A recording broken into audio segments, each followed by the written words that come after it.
you definitely want to be a part. Hey, how's it going? You definitely want to be a part of listening in, tuning in. So definitely invite your friends to it. And because we're just sharing it, Miss Johnson and I are just sharing it on some of our Facebook pages and some of her pages, because we weren't able to kind of get around to tagging people, because Miss Johnson has quite a few followers. So we're trying to get some of Miss Johnson's followers, because we weren't able to share it to her actual page.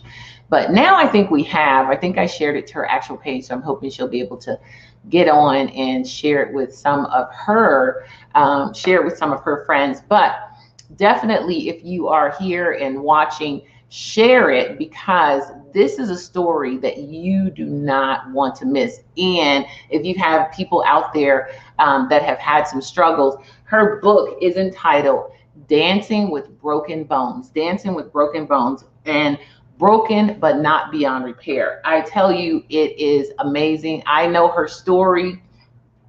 I was actually there for her, for a lot of her story, not all of her story, but I was there for a lot of her story. And I am so looking forward to her talking about it and sharing her story. So definitely, if you're here and hanging out with us, go ahead and share this post with your friends and with people that you know, because this is something that I do not think you want to miss. And if anybody that's out there that has gone through struggles, has had ailments or body injuries, or been in really bad accidents, trust me, this is the story that you want to sit through and listen to what Miss Johnson has gone through and the triumphant way she has come out of it. She is a fighter, and she's just one of those people that you just want to stand up and clap and say, bravo, bravo, bravo. And so I'm not going to prolong my conversation because this is all about Miss Johnson, and I'm going to just go ahead and bring her up. So hello. How are you, Miss Johnson? Hello, Miss Cutler. How are you? Wonderful. I am so looking forward to this. You know, I've been looking forward to this since I found out you had written a book. I have been looking forward to bringing you in and talking about your book. And you can order her book. We're going to talk about it, but you can order it. And I'm hoping she's prepared a couple of excerpts for us.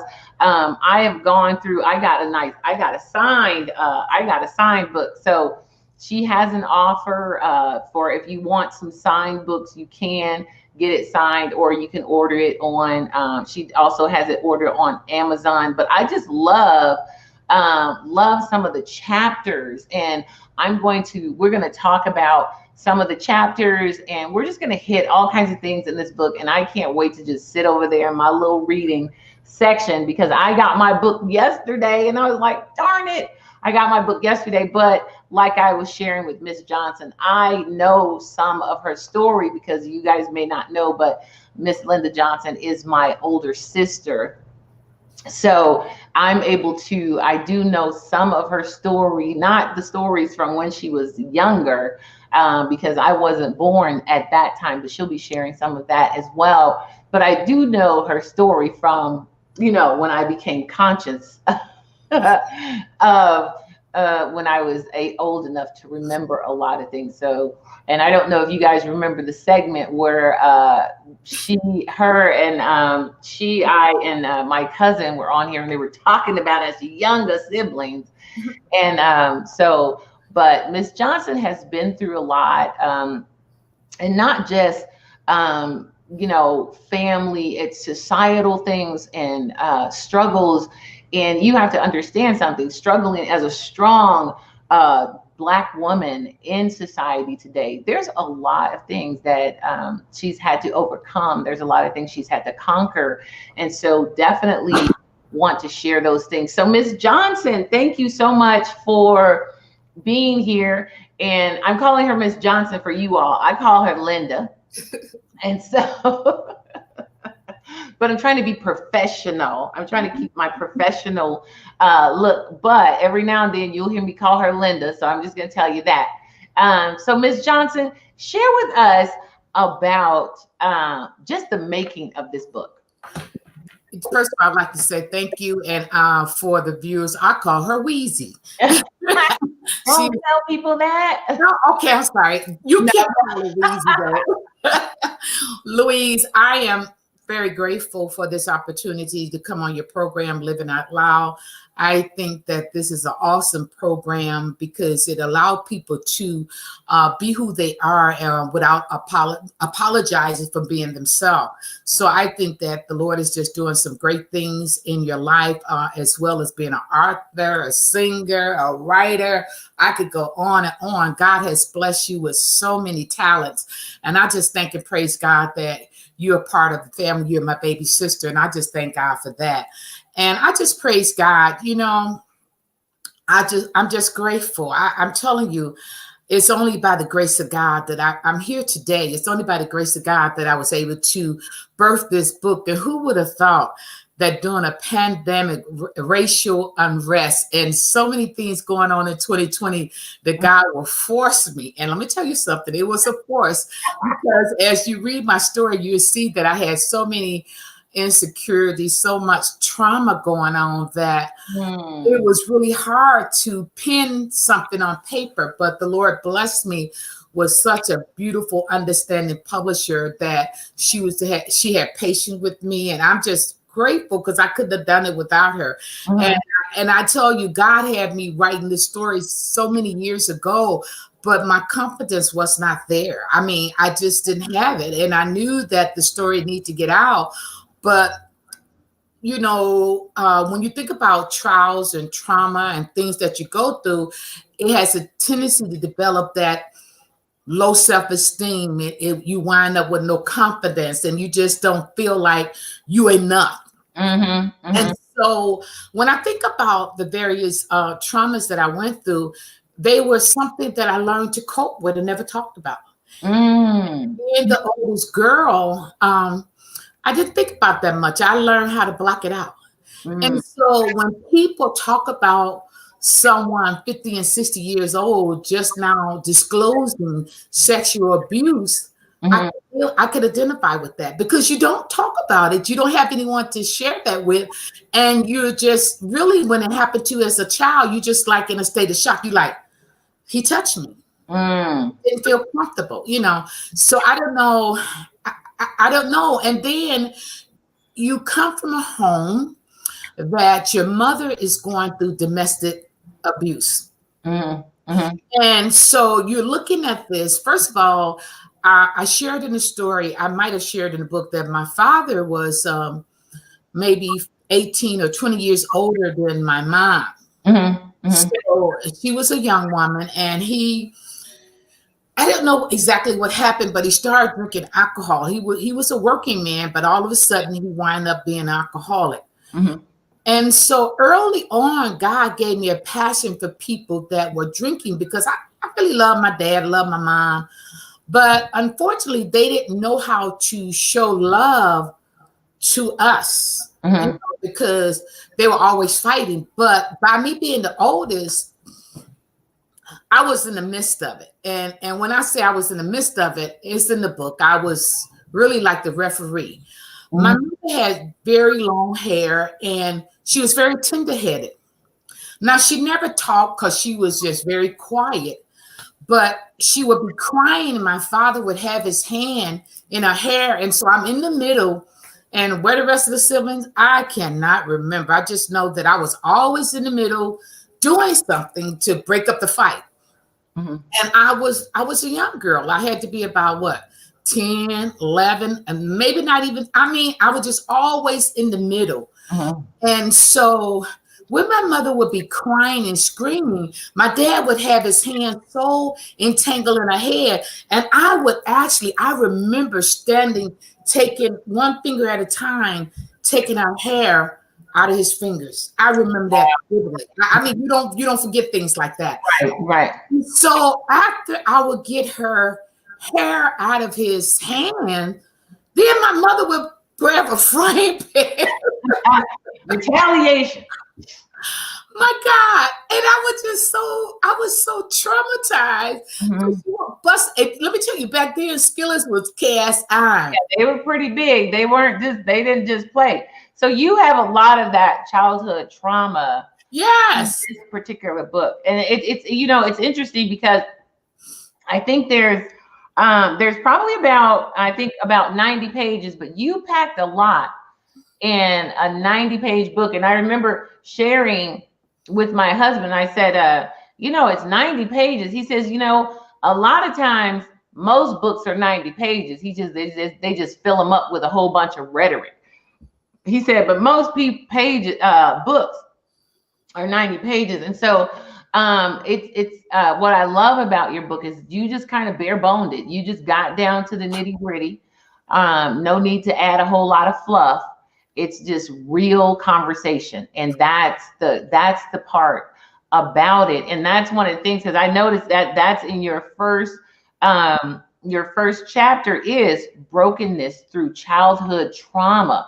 And when you talk about brokenness, because a lot of times people look at brokenness as, ooh, brokenness is a bad thing. But you, from what I'm seeing and thinking, is when you write about brokenness, it's on a totally different level of spirituality and all of those kinds of things. So when you and I have talked about this, when you wrote this book, because you kind of kept it under wraps, you weren't sharing it with people. And I was like, really, Linda? Really? And so, but there was a reason why you kept it under wraps. There's a reason why. And you did talk to me about the struggle that you had writing this book. Yes. And you know, the thing about it was I wanted to be a surprise to my family that I accomplished something that first of all, I had to repent to God for not doing it sooner. Mm-hmm. But this pandemic really pushed me into it. And I wanted to be careful because and the unfortunate part is I still want to protect people, Mm-hmm. you know, because some abuser, one of them is still alive. Mm-hmm. And so I didn't want to mention his name. Mm-hmm. And but I got a chance to approach him when I was grown. Mm-hmm. Because something happened, and I think I put that in the book, and I let him know. Even though I didn't say anything to my mom, I said, I know what you did to me. Mm-hmm. He backed off. I told him point blank. Mm-hmm. And what makes it so bad, I went in, when he called me, it's like I went into a little room to say that to him. You know, I said, I remember. Mm-hmm. And I think it was a shock to him. It was like, look, I didn't forget what you did to me. And what I did with the book, I didn't ramble and through all of the abuse or all of the touching and things like that. I just wanted to highlight things to help young girls to identify. Right. Mm-hmm. That, you know, because see, what happened is sometimes you feel like I did something, I wore something, I was fast, I was this, I was that. Mm-hmm. And sometimes that's none of that. You know, it's none of that because it didn't start. And I also put in the book, my father, even though he was an alcoholic, this stuff didn't start till after he died. Mm. It did not. And then that was another trauma. And so I talked about that. And I shared with them in the book that going to school from a home filled with domestic violence, it was not easy. Mm-hmm. So I'm not blaming anybody. You know, I just couldn't focus in school. I was just always wondering if he's going to come home while I'm not there. They're going to be fighting. Mm-hmm. I had the weight of the world on my shoulder, but nobody to share it with. Mm-hmm. Mm-hmm. And so I would sit in school, and then I didn't realize that I had a hearing problem, you know, where I had earaches all the time. That's in the book as well. And then I needed glasses, but I didn't get them till 6th grade. So sometimes kids, they're in school and they get labeled certain things because they got teased all the time that your dad is an alcoholic. And so there go my fighting because I figured that's where you resolve things. Mm-hmm. So I didn't. That's you got that from your family background. It's like, well, you resolve things through your fist because that's what you've experienced. You experienced that kind of resolving everything through fighting. You did. And I was very protective of him. And Mhm. even though, and like I said, it's certain things I did. I used to, he would come down the street just sloppy drunk. Mhm. And here I go. Now I got a brother under me, but I don't know where he was. Mhm. But Mhm. here I go. I would go and put his arms around. I remember that stuff. And I Mhm. would bring him home. But the next day when I got to school, kids saw it. And so I was thumping all the time. And Right. so and so I would go to the principal office and they would call me a bad girl and stuff like that. And Really? oh God. And then I would get sent home from school for fighting. And my mom didn't talk. And I don't know if I believe it's because of trauma she was going through. So I tried to make sure in the book I didn't make her, feel a certain way, because she got her book the other day. And my mother didn't communicate. And even though sometimes when dad and her was fighting, we would get in the room and I would be holding the door with her and we would hold the door to keep her from coming in. She never said a word. It was like, I'm helping her. And she didn't even say, baby, we got this, baby. She just did not talk. Right. And so, but when I would get home from school for getting in trouble, never knowing why, because she never asked, Mhm. she would whoop my butt. And I dreaded going home. I dreaded going home. But that didn't stop me from fighting, though. I still was fighting. I still was getting in trouble. Right. So now let me share this with the audience. The problem was the school was right across the street from us. Mhm. There was no getting around the school. The school was right across the street. Mhm. It went up to the 6th grade. But unfortunately, I didn't make it to the 6th grade in that school. They kicked me out. They kicked you out. They kicked me out. And so when they kicked me out of school, I had to walk so many blocks through a Perry to another school. Oh, wow. And so I get into this other school and I was in an all girls class, but then I got into a fight in that. Just crazy. Finally, I make it to the upper grade center. I get into some more fights. And so I just was fighting all the time. So it sounds like you fought pretty much a great deal of your life fighting. I did. I was always, but never, no one ever sit down and said, Linda, where is all this violence coming from? Right. Now, mind you, I'm fighting in school. They fighting at home. I'm getting a whooping every time I go home. And so I finally get to upper grade center. Now, I didn't finish school at the school across the street. Gets over to this other school. Girl, I get into upper grade center. I get into this fight. And so the principal said, you the bad girl. So instead of holding the boy, he held me. Mm. And when he held me, what happened was I kicked him. So I kicked the assistant principal. I don't know. I just You kicked the assistant principal? Yeah, I did. Yeah, I did. And I told a math teacher that he regrets something, didn't even know what the word means. So needless to say that they were sick of me. No, I didn't put all that in the book. But anyway, so finally they told me, they said, you know what, we're sending you to the bad girl school. And I was like, I'm not a bad girl. And mind you, every time they would suspend me and I wrote, I will, we had to sit in the office right there 500 times. And I had it down pat. Will. It didn't mean anything to me, Right. And so when they would send me home, I would always want to run away. But the problem was I had nowhere to go. Nowhere to run to. So I would walk real slow home because I knew what was waiting for me when I got home. I was getting my butt whooped. Girl, I got so many whoopings.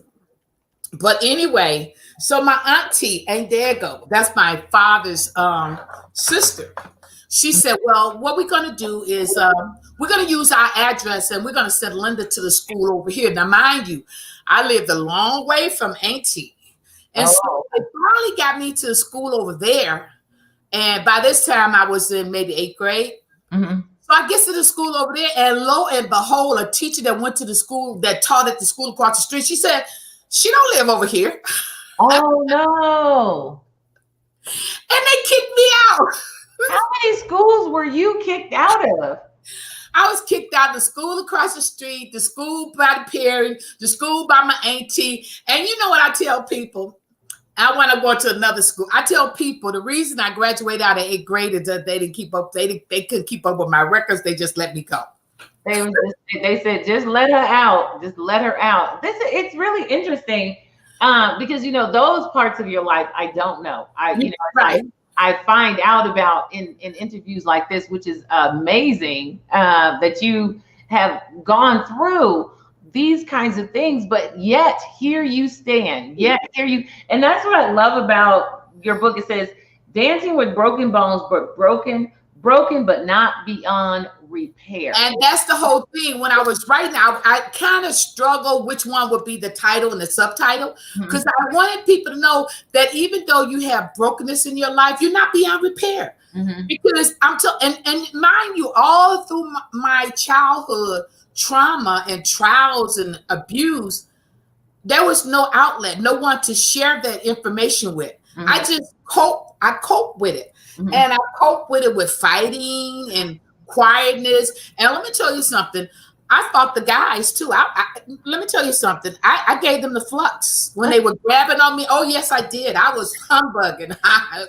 So you've been pretty much been a warrior in a fight. Yeah, I fought them. They were snatching me, but I was punching them. I was a kid, but I was the hey B. You weren't an easy target. No. I gave them probably not a run for their money, but I gave them the flux.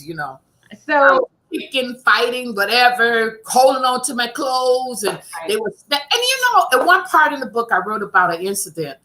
Because I remember, Louise, when you talked about that you wanted to buy the building, because the building was unique. It had a balcony. And I'm glad it had a balcony, because I used to just stand in the window and daydream. That was my haven. I used to daydream a lot.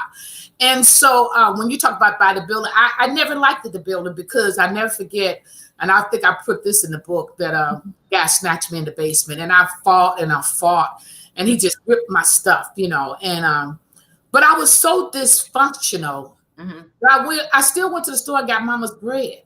And I always wondered why didn't she ever see the distraughtness in my face? She never saw that.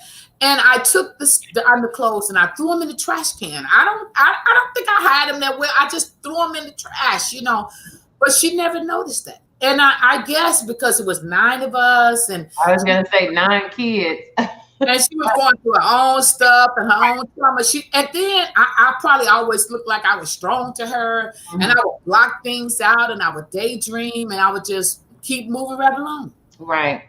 So and those are interesting things, because I think a lot of women do that. They keep it moving right along. We feel as if we have to be strong. We feel as if, okay, that happened, but I'm going to keep going. And that's, I love the strength of women, but it also is something that we do that we really need to say, hey, wait a minute, something happened to me. Something bad happened to me. But a lot of times we rely on our strength and we push through it because we're trying to get to the next thing, or one of the things that we talk about is how women are the ultimate chameleons. We become what we need to become at the time that we need to become it. And so that in itself, it's like we go through these childhood traumas, but we still keep moving forward. But the problem is we still have these things residing on the inside.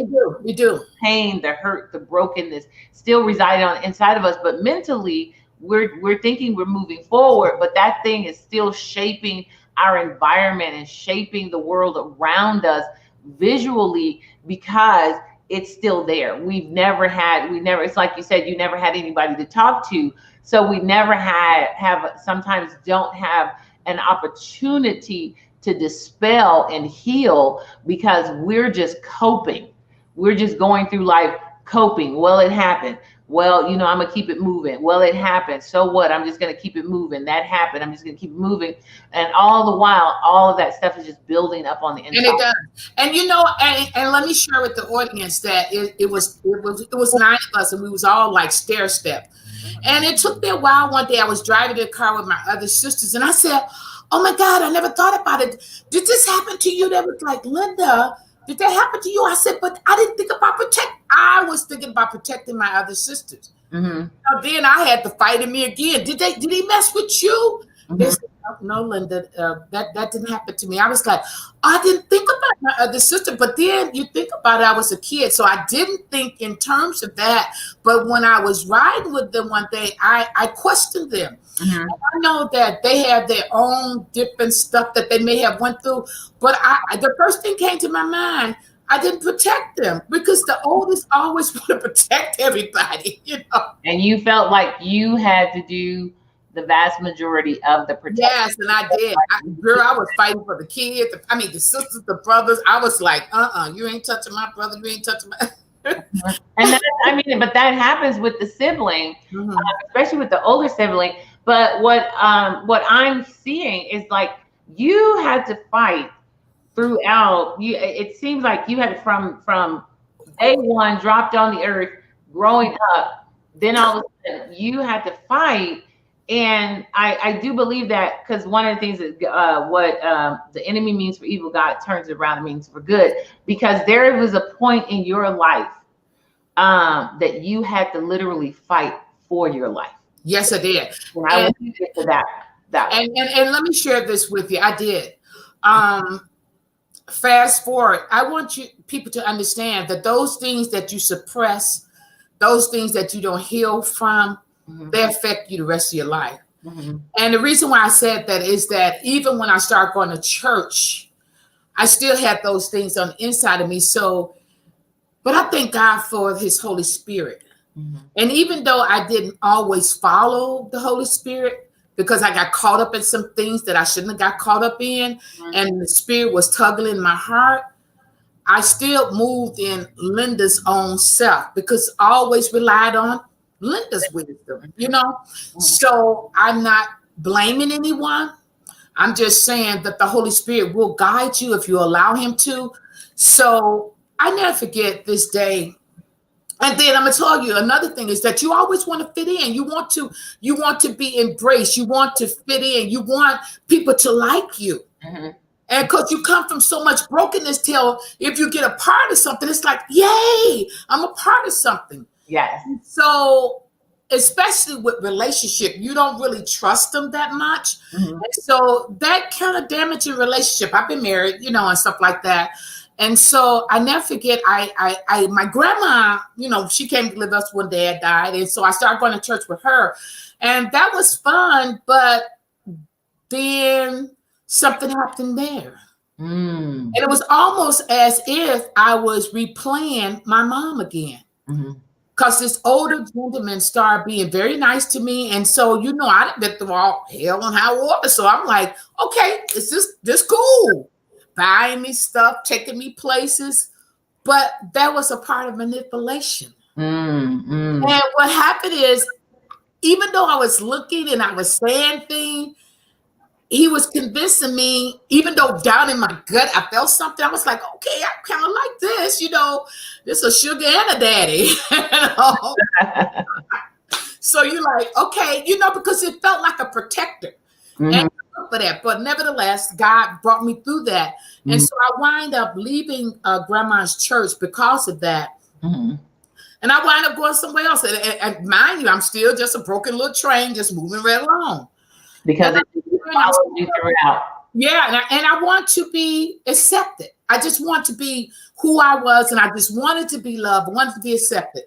And so when this ministry, it almost act like I needed to prove myself. And I was like, okay, Linda, drop being who you are. And basically I was told that by the minister one day. He said, you got to forget what you know, you know.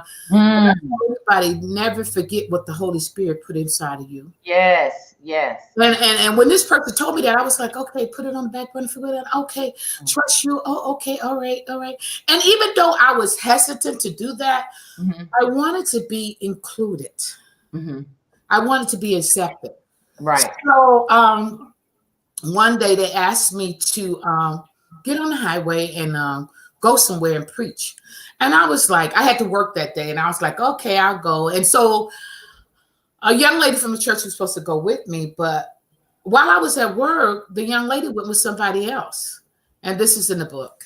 Okay. And so what happened is I get on the highway. Now I'm feeling some kind of way, but I get on the highway anyway. I didn't have enough money, and this is in the book too. And I kept trying to reach the church. I said, I don't have enough money. Because mentally you still messed up. Right. I get to church, and believe it or not, I should have had an envelope up here. They gave me an envelope with change in it. Change. And now I'm going out of town. It was change. You could shake it. And I thought, well, maybe this is my humbling process. I got to prove myself. Just dumb. I said, I'm taking it myself. Double-minded, unstable. I'm unstable. So I get on the highway. He still messed up. And I'm like driving along, and it starts snowing. I'm like, oh my goodness. Now, mind you, when I stopped to get gas, I had already taken off my heels and put on my gym shoes because I knew I had a long drive. I get to the Indiana Toll Road, and it just starts snowing harder. And I'm like, oh my God, what's going on? And all of a sudden, Louise, the car started gearing off the road. Oh my God. Here go me. I just start praying, God, please don't let this car turn over. God, Jesus, just praying to God, don't let the car turn over. Finally, the car stopped in a ditch. Now it's pitch black on the highway. You can't see nothing.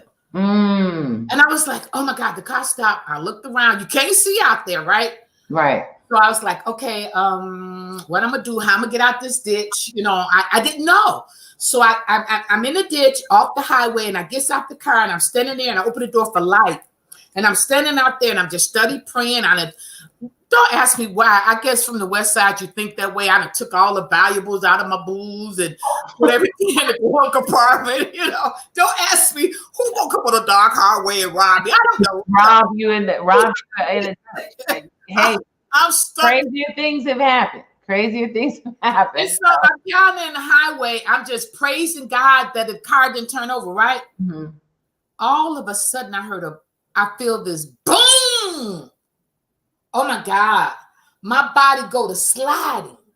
And then here go the enemy. They're going to leave you out here. The monster's going to get you. Just all kind of stuff going on. And so once my body stopped, I said, Lord, I'm thinking I'm on my way to heaven. Lord, take care of my children. And the voice said, you shall not die. And I didn't know the rest of the scripture at that time. It didn't come to me. All I know, I said, God, take care of my children. Because they were younger then. Take care of my kids too. And he stopped me. He said, you shall not die. And I'm like, I ain't gonna die. So I went to try to get up with my crazy self. My legs are going doom, doom, doom, doom, doom, doom, doom, doom. And I'm like, oh my God. I couldn't get up. Louise, let me tell you something. I laid there, and all of a sudden I heard some people talking, but they didn't sound African American, and I was like, oh my God, they're gonna leave me. Oh, didn't know they were stuck too, because I couldn't see. I had glasses on, couldn't see.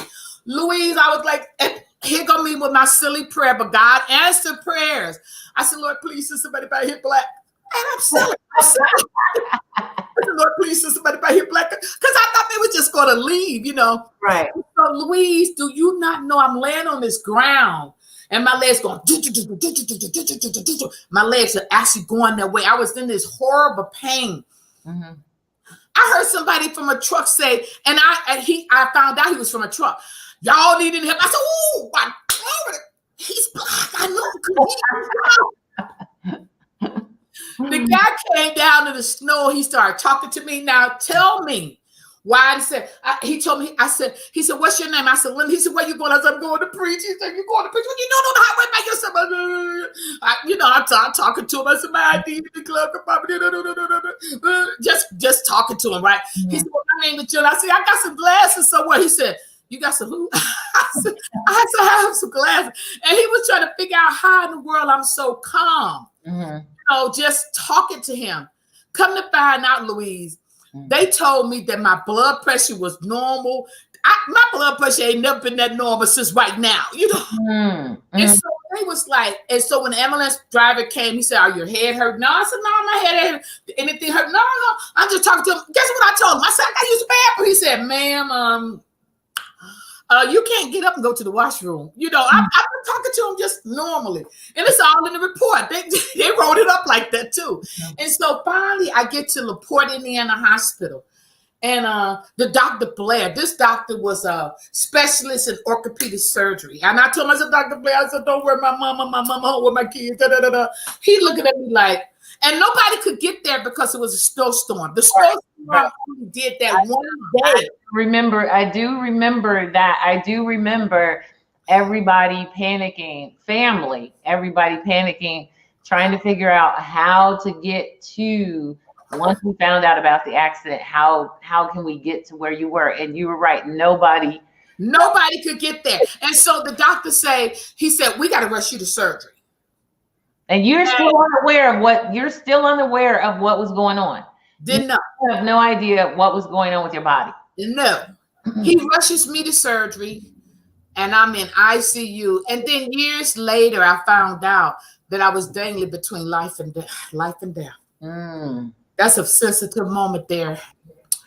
So I was heavy sedated because Dr. Blair wanted to make sure the car debris didn't hit my heart because it was so much damage. And so he said, I remember my baby brother coming. He had his thumb in his mouth. He was just crying.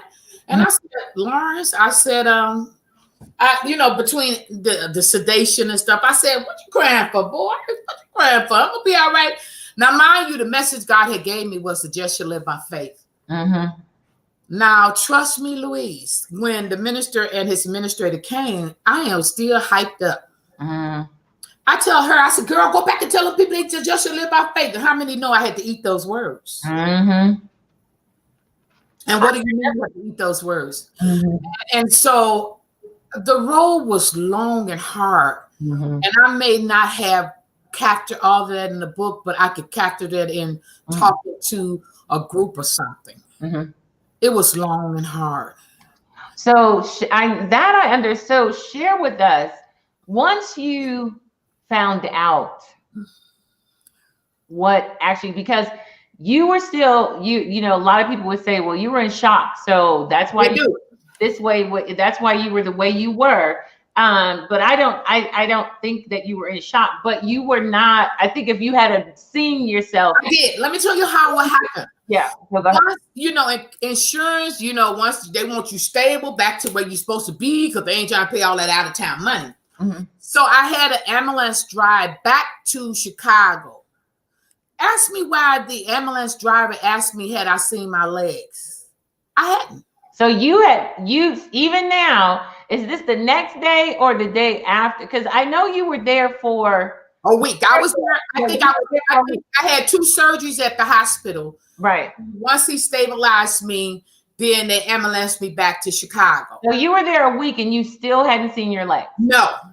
Still hadn't told you anything? No. Well, the only thing Dr. Blair mentioned to me, he was an excellent doctor, I must say. Only thing he mentioned, he said, you're going to have a long road ahead. You probably won't be able to walk for over a year. But they never showed me anything. I guess in the ambulance, maybe about a week. I don't know if that 5 days, 7 days. I'm not really sure. The ambulance driver asked me, had I seen my legs? When I got in the ambulance driver showed me the pictures. Really? I am so glad that I was sedated.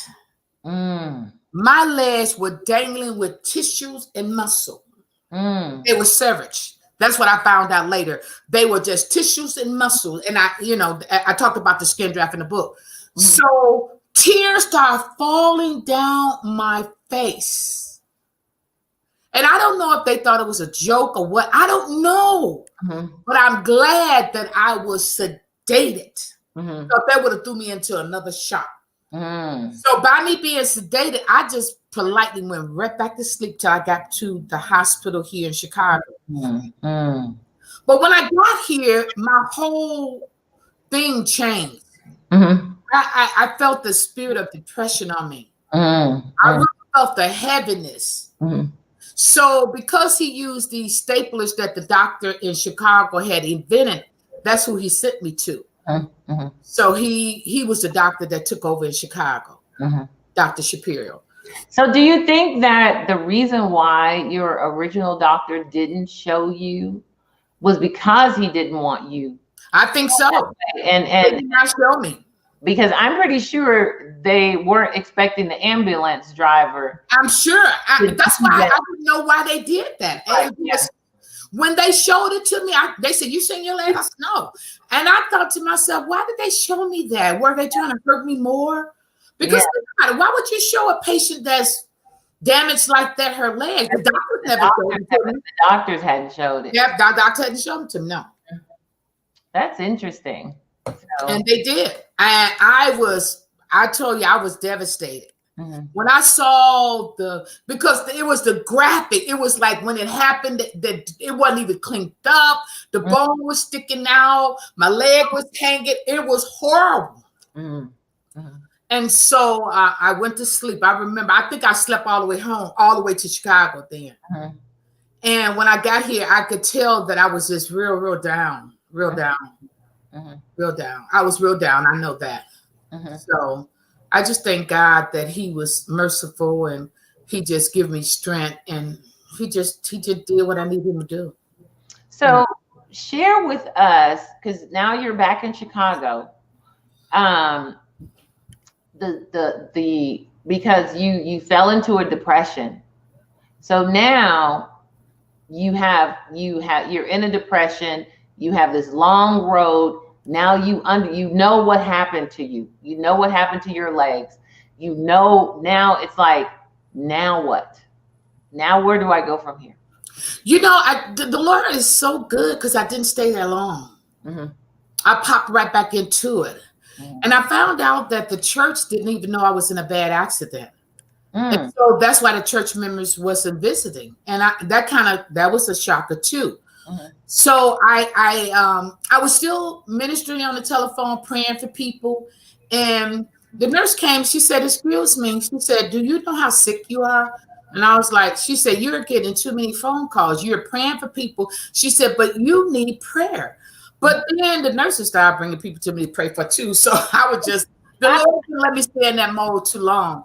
Right. So I was blessed. And I shared some nuggets in the book about how good my work family was to me. They would send cars. I had enough cars to make wallpaper in the room. So it's all in the book. And I shared how I was a lot of lonely days at the hospital where there was no visitors. I was there for a holiday, which was Thanksgiving. And see, the problem with my legs is that they couldn't cast them because they were damaged. Too many holes, too many wounds. You can't cast legs with wounds. So they had to make these special things. They had to horse me up and stuff like that. And so they couldn't cast me. So I just basically was laying flat.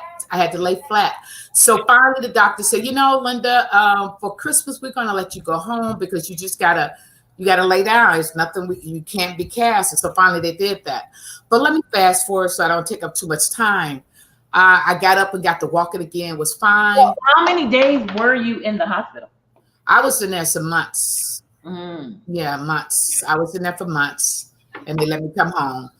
And I was determined to walk before a year, and I started pulling up. I fell out the wheelchair. I had to walk up the stairs.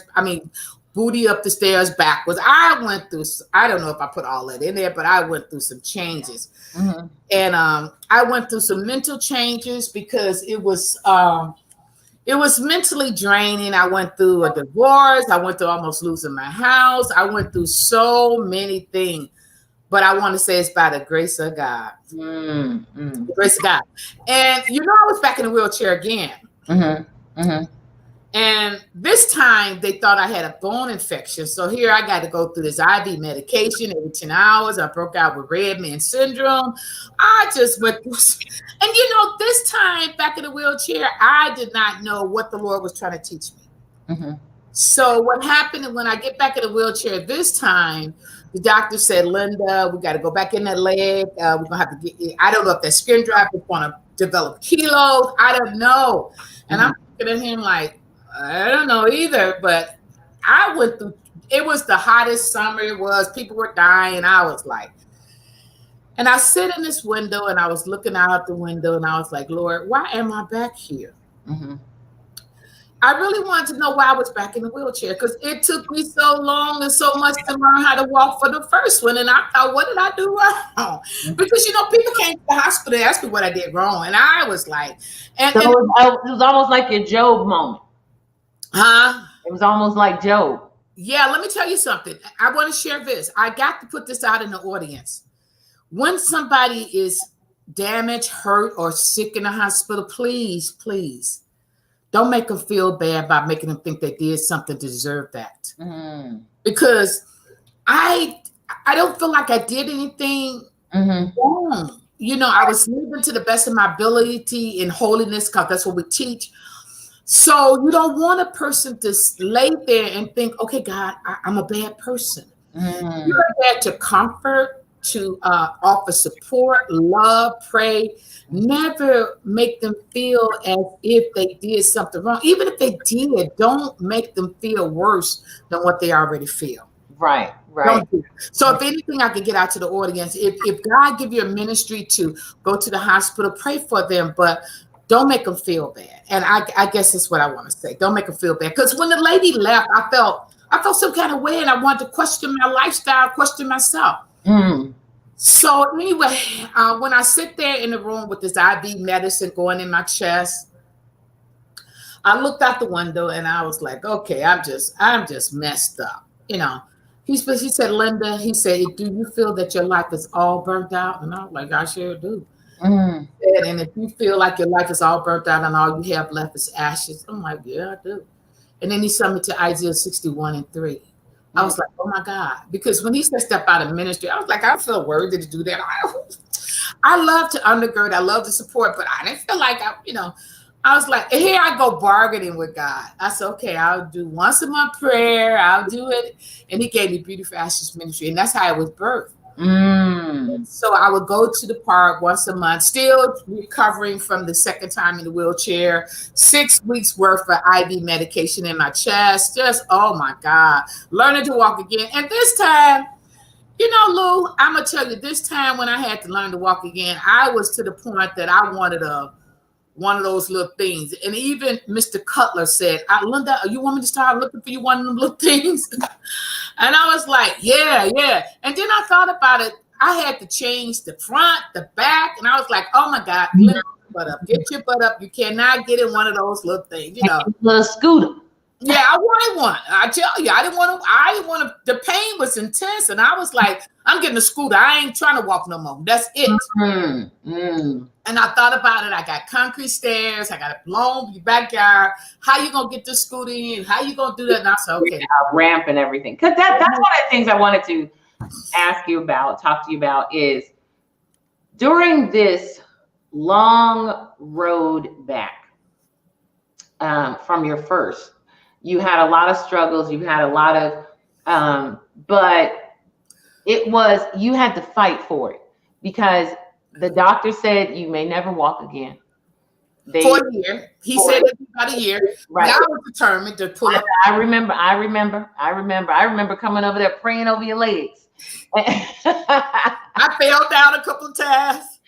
And didn't want to sleep at night because I couldn't walk. Right. But you were determined in all of that fight. And all that pain. It's pain. I don't want people let me make sure people don't I want them to understand I was in a lot of pain. See, and I didn't want to take a lot of pain medication because it didn't take away the pain. Right. And so I skimmed through the book, but let me tell you something. That was a long road. It was a lonely road. It was painful, And that's a lot of times what we don't understand is that when you're going through those, even if you have family around you, they cannot be around you 24 hours a day. They can't. And my family was young too, but as you will notice in my book, I made sure to highlight my siblings. Because let me tell you something, my siblings did the best they could do. I have a sister that, we still had them phones that was plugged in the wall when she couldn't reach me. Her and her husband was here. I had you and your husband making sure my floor took up the carpet. I mean, I had family helping me. And I don't know what people would do without family. I don't know what I would have did without my sisters and brothers. They were there. My brother under me, when I came home, I cried because I could not roll my wheelchair on the carpet.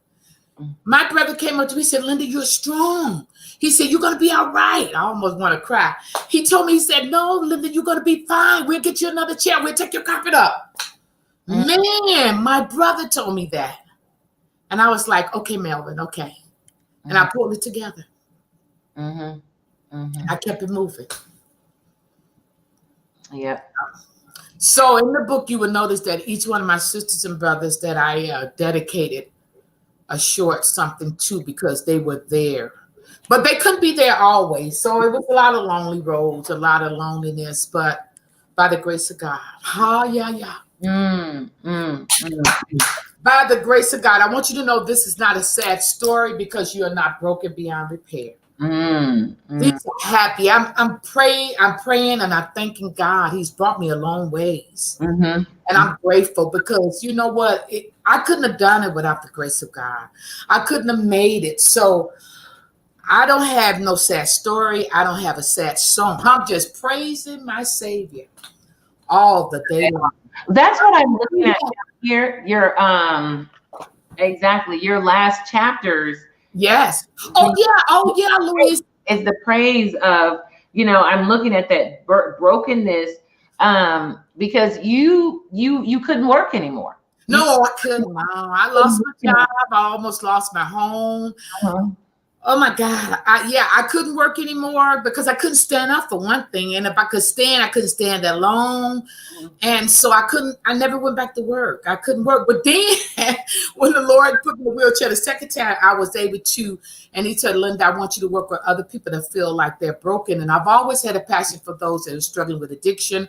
So I started volunteering at a place, and I started volunteering in a support group with guys that were struggling with addiction.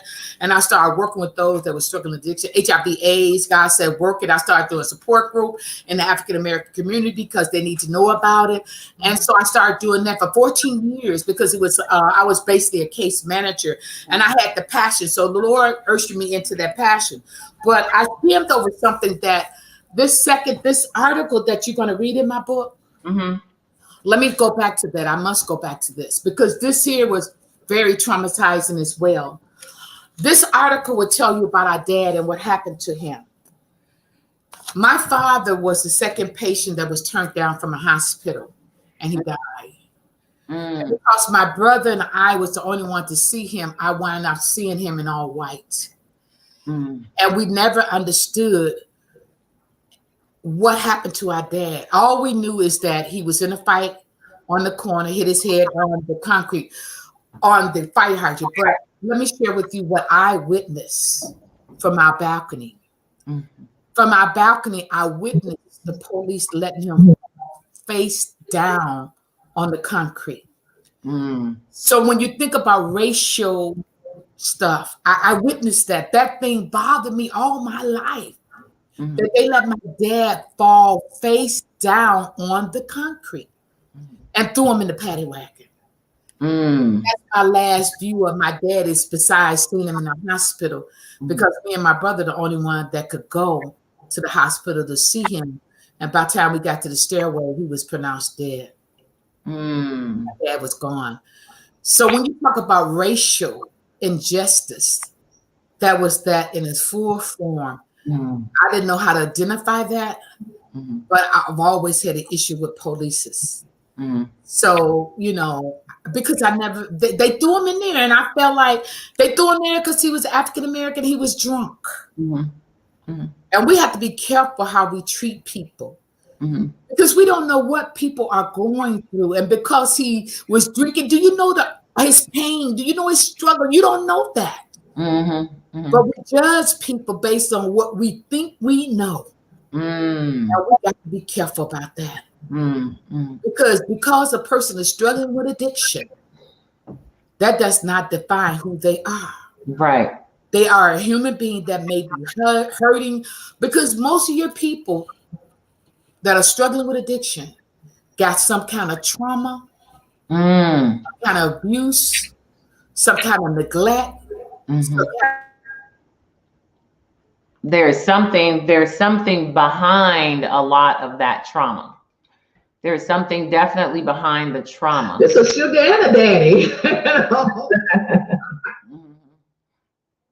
So a lot of times there's things that are behind the trauma. Absolutely, Louise. Dealing with, and yes. a lot of times we're not aware of it, and we look at it as if, you know, even coming up as children, we look at it like, oh, look at him, he's a winehead, he's drunk, he's this, he's drugs. But you're right. I remember reading a book years ago called Cracked. Yes, it deals with that. It dealt with how people who abuse alcohol and substance, they're actually trying to process through that particular trauma, but they don't know how. And just like when you were talking about your trauma as being abused and being in all of this stuff, you didn't have anybody to talk to. So a lot of times people don't have anyone to talk to, so they turn to substance abuse, they turn to all of those kind of things, because they're actually looking to numb it and stop thinking about it, because they don't focus on it. That's so true. And so, like I said, my father, from my understanding, was a construction worker, and something happened and he never was able to work again. So as a male, can you imagine not being able to take care of your family? And that's the only thing I could assume. I don't know the whole story, but and then he turned to alcohol. And I thank God, because of watching him, I didn't want to drink alcohol. Sometimes kids follow in that format. Well, you know, I spoke a little reefer, you know what I'm saying? You know, yeah. Well, now it's legal.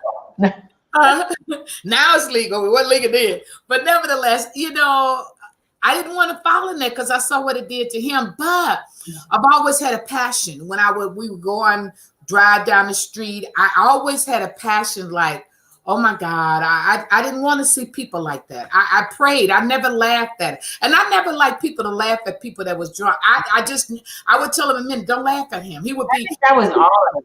I think that was all of us looking at. I just people could look at it differently now, because we had a neighborhood wino, and you know, and we mostly, you know, you walked them home, you took. You sure did, yeah. We had that kind of passion. You didn't abuse them. You understood that they were going through something. Yeah, and that was the whole thing. And so that's one of the other things that I wanted to point out in your book was the things that came out of your brokenness, the positive things that you took away.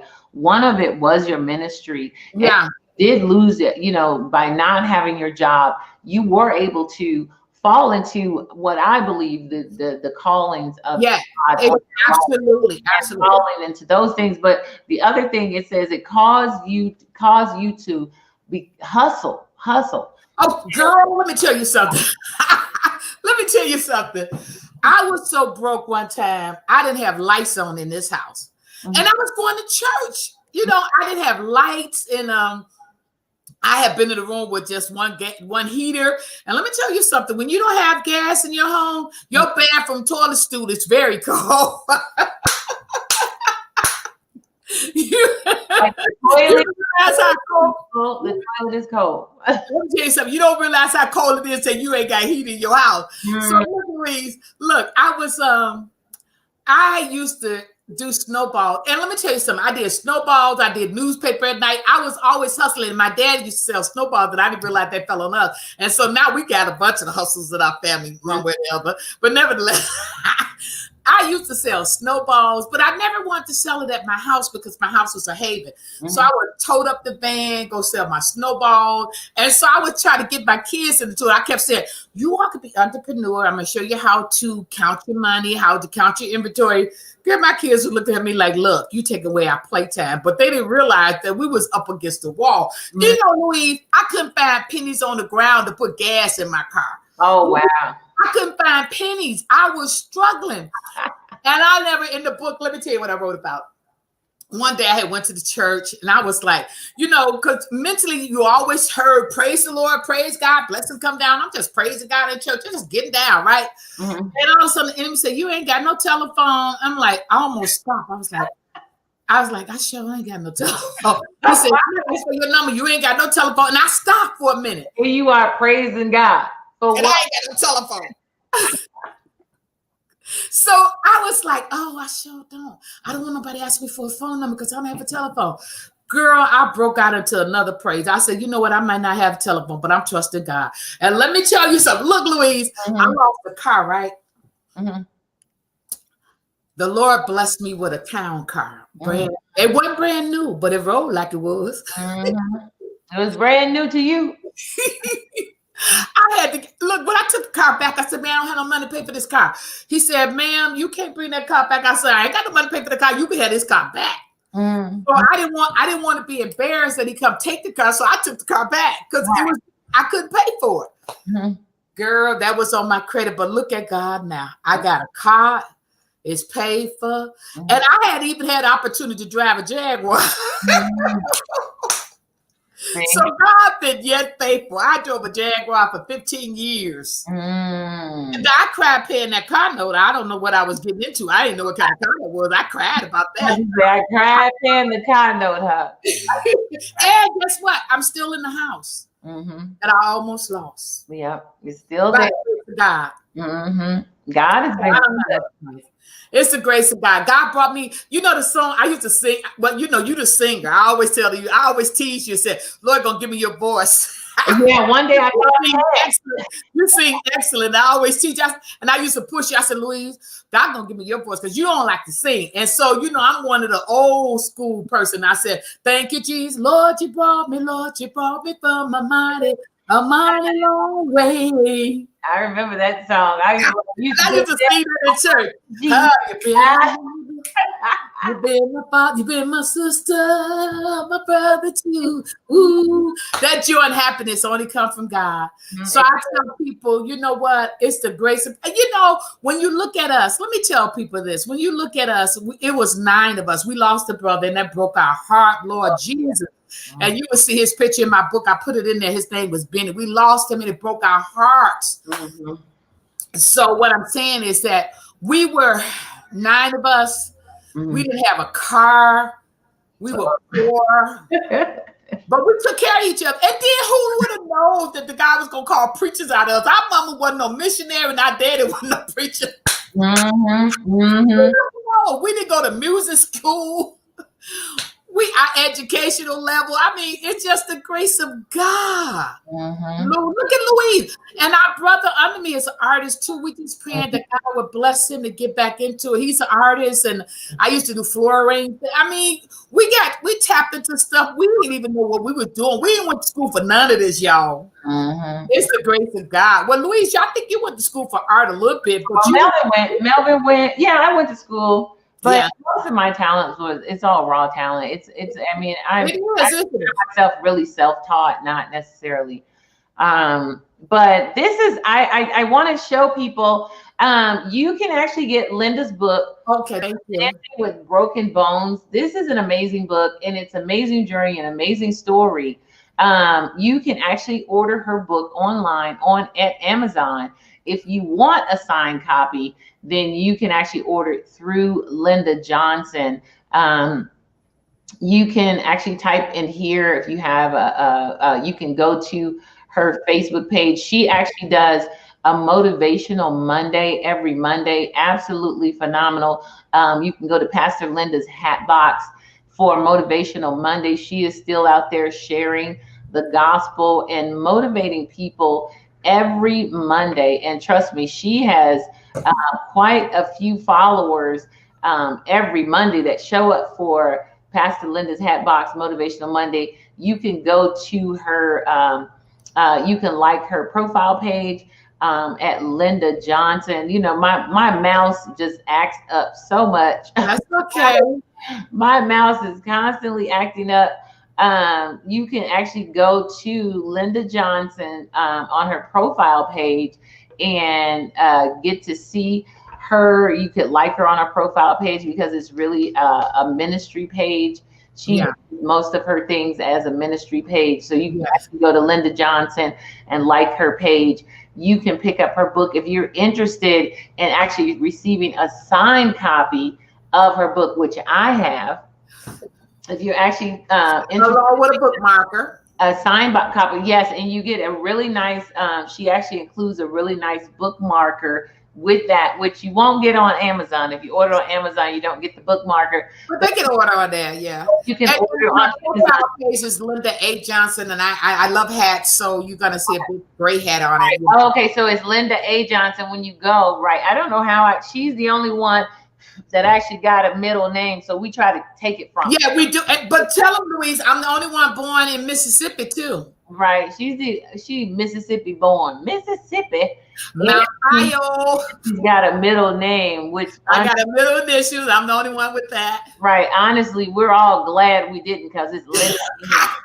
I don't use it. I just put right. it on. Only God knows what that would have turned out for the rest of us. So we were all kind of glad we didn't get a middle name.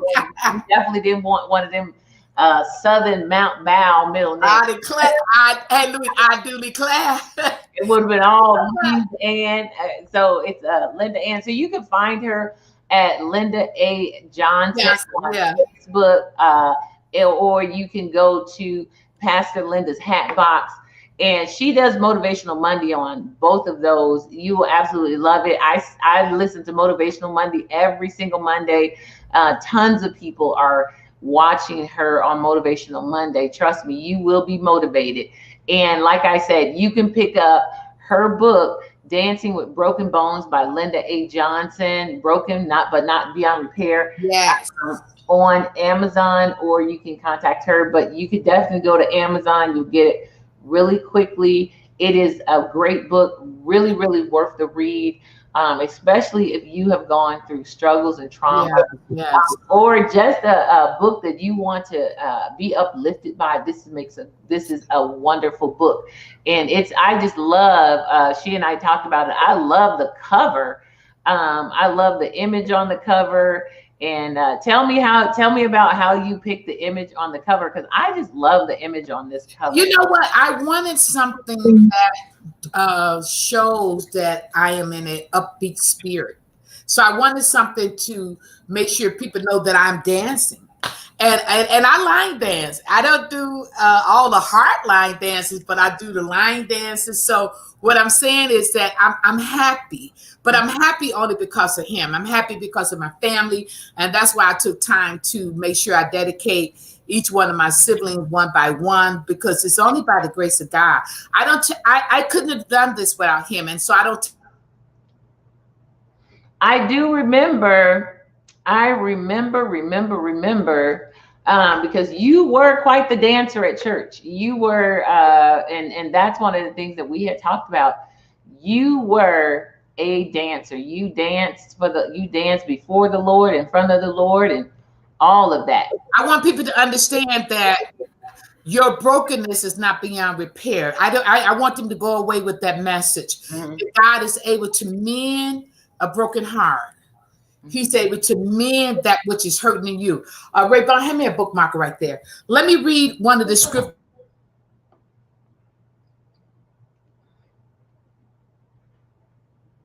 So, all right. So that's one of the things she's going to read to us. One of her scriptures. It's from Psalms 147:3. The Bible says he heals the broken heart and he binds up their wounds. Mm-hmm. So I want you to know today that if you listen to me and my sister, I'm the oldest, she's the baby, and we've always been her protector. Yes, we have. All of us, all the sisters. The youngest, not baby. Okay, she don't like the baby. We call her baby because she was our baby. But Lauren is the baby. But you're the baby girl. And so youngest girl. See how she acts. See how I have to deal with it. But let me share this. I just want you to leave with this today, that whatever you may be going through, God is able to mend your broken heart, your wounds, your scars, whatever it is that you had to endure as a young person that you never told. Hallelujah. God is able. And I just thank and praise God for Louise. She's a phenomenal writer. I don't know if you ever had an opportunity to get any of her poetry. She wrote a piece about Way Home. She has a beautiful picture out. That's my favorite picture of hers. But I want you to know that if you ever get an opportunity to get any of her work, she just did a piece called Look in the Mirror. Who told you that your eyes are not pretty, your nose are not pretty, your lips are not pretty? I told you, take your time, and they're doing a quarantine thing right now. Take your time and go through it. I was up late last night. I already looked at it live and I was looking at some more stuff. Now, that's it got to be good. I'm looking at it. So what I'm saying is, take your time and listen, and you'll be blessed. And she has some music. What do you say, Louise? Are you on Spotify or something? I don't really know. I know it's about music. On Spotify, you can pick up any of my music from Spotify. You'll be blessed. Yeah, iTunes has it. I think it's on Amazon Music. You can go and check that out. Yeah, I'm on, but she sings. She sings, I'm on. Because I come from the old school, so I got that. I enjoy a good moan too. So definitely go and pick up Dancing with Broken Bones. You will truly be blessed by this book, because Linda Johnson, and definitely go and check her out on her Facebook pages. Pastor Linda's Hatbox. You will love Motivational Monday. Stop over there and check out Motivational Monday, because it's definitely, and she'll be back on Living Out Loud. She's going to be a standard here on Living Out Loud, because we just enjoy having her come. I got my Kabibi a Jonku scarf on today, and I keep throwing it around. And because I try to buy from artists, living artists. Did you hear that? Living artists. But definitely, I want to thank everybody for tuning in with us, because it has just been such a blessing to be able to interview Pastor Linda Johnson, but also my sister, Linda Johnson, and to share with you all about her amazing book, and how proud we are as siblings to be able to talk about. Did you bounce off? No, you were frozen. As I was here, you was froze. Oh, okay, all right. So we're both freezing up here.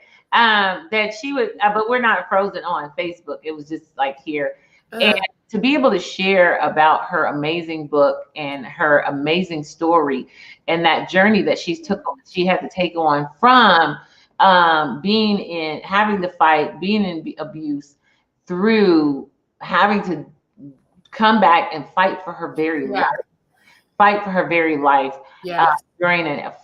an accident on a road that almost took her legs, and not just took her legs, but almost took her life. Yes. So definitely you want to check that book out. And once again, this book is Dancing with Broken Bones, and you can pick it up on Amazon for $14.99. And like I said, a lot of people might say, 90 pages. It is a power-packed 90-page, really good read. So definitely check that out. So Ms. Johnson, we want to thank you so much for joining us today. You're actually our first interview of the year. Thank you.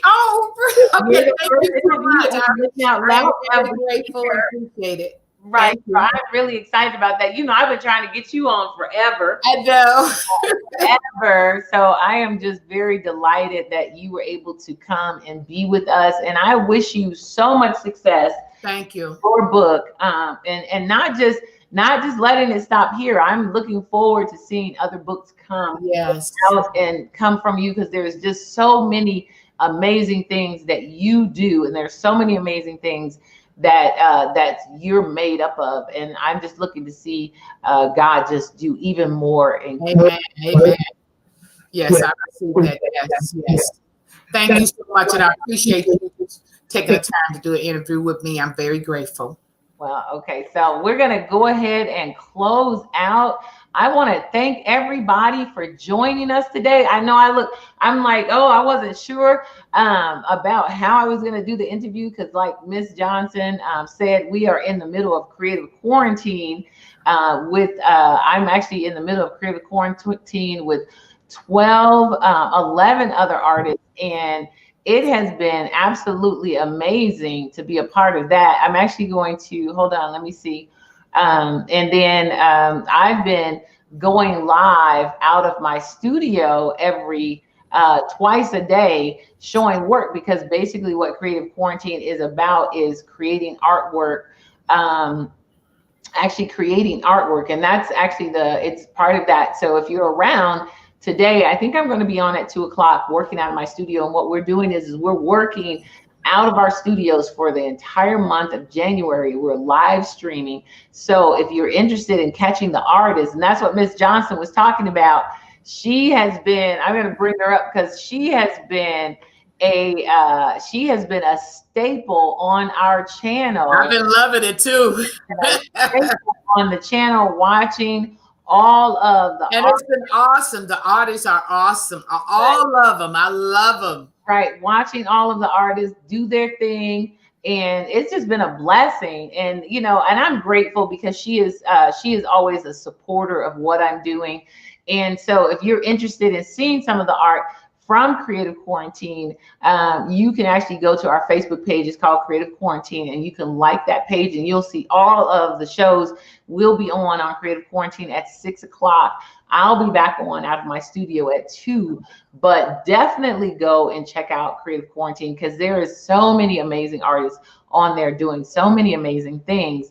And I'm going to leave you with a little bit about Creative Quarantine. I'm just going to leave you with that, and I will see you guys later.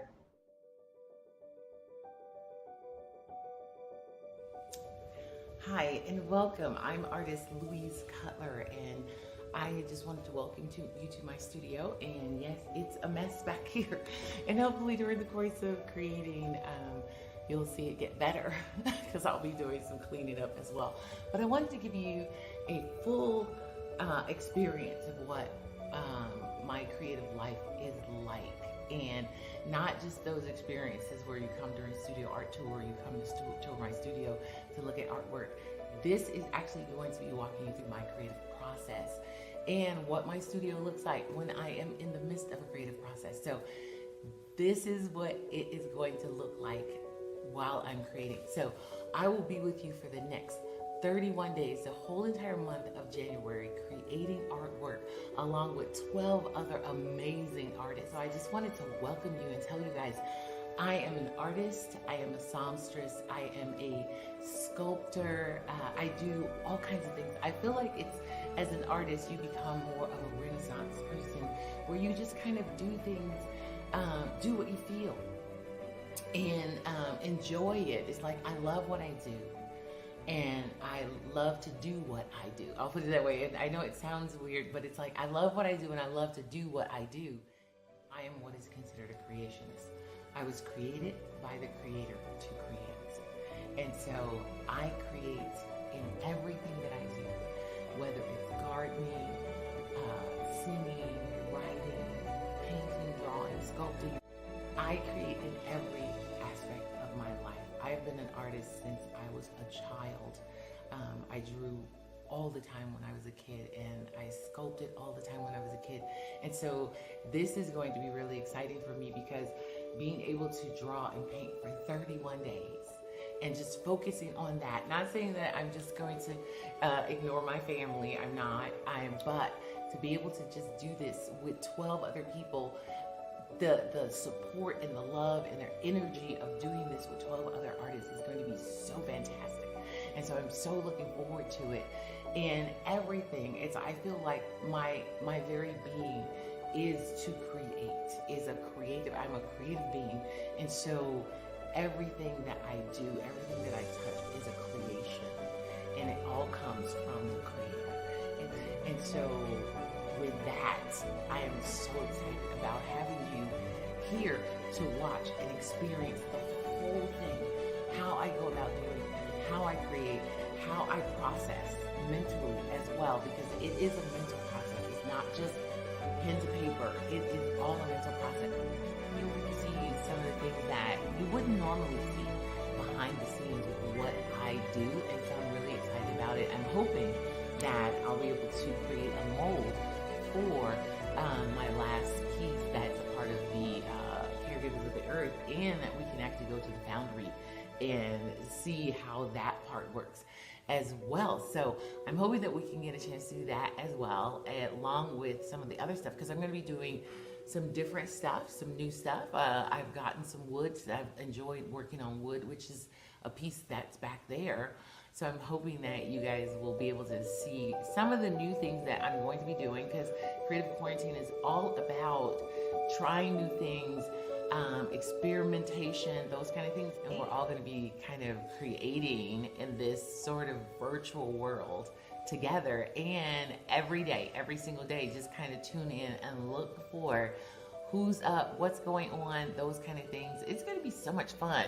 But I'm going to kind of walk you through some of the things that I will be doing, and some of the textures and things like that, because I'm going to be dealing with some textures this during this 30 days, as well as wood and some of, I'll be doing some of my usual things, finishing up projects that I hadn't finished up. So I'll be working on some projects that I haven't finished, that I've been meaning to finish. Like, I have a book that I haven't finished, actually two, the Book of Healings and R.S. Cutler, The Adventurer. I have one chapter left in that book and I still haven't finished it.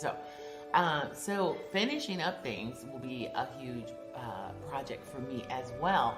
But I'll also be walking you through some of the drawings for that book, as well as just some new things that I'm going to be experimenting with. And so definitely tune in, because not just me, but other artists are also going to be just experimenting with things, doing things that they haven't done before. So I'm really looking forward to it, and I'm hoping that you are also, and that you will get a lot out of it. So let's go on a short little journey through my studio. And like I said, there'll be other artists as well doing this too. So you can pop in and catch all of the different artists doing their thing, enjoying what they do. And the best part is the learning. You will learn so much, because I know when I did the Beauty of Blackness Fine Art Show, we learned so much. I was sitting there watching some of the artists because I was learning so much. So for the next 31 days, January 1st to the 31st, tune in and hang out with us in Creative Quarantine. Go and like the page, Creative Quarantine page, and that way you can follow everything. We also have an event listed. You'll be able to follow all of the videos. I'll have them on my website. They'll be on the Beauty of Blackness Fine Art Show website. So definitely make sure you tune in. Don't miss a day.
I hope you enjoyed that little bit of a tour and saw what my studio really looked like. And but we're gonna have so much fun doing so much work together. And I kind of gave you a tidbit of the different things that I have, materials that I'm going to be using and working with, some leather, wood, all of those kind of things. So I just wanted to let you guys know some of the things that I'm going to be working with. And I am excited about you joining us on the Creative Quarantine. And I'll be video diarying and all of that kind of stuff, getting up early in the morning and just chatting.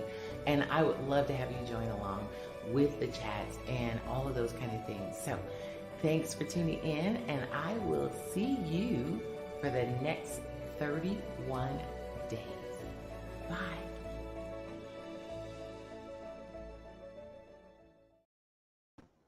All right. Thanks, guys. I will see you later. I would say make sure you like our page, Living Out Loud, join our group, be a part of what we are doing, because we are loving what we're doing. Also, follow us on Facebook, follow us on Instagram, follow us on YouTube, get into our YouTube channel, all that kind of stuff. So I will see you guys. Thanks again for tuning in.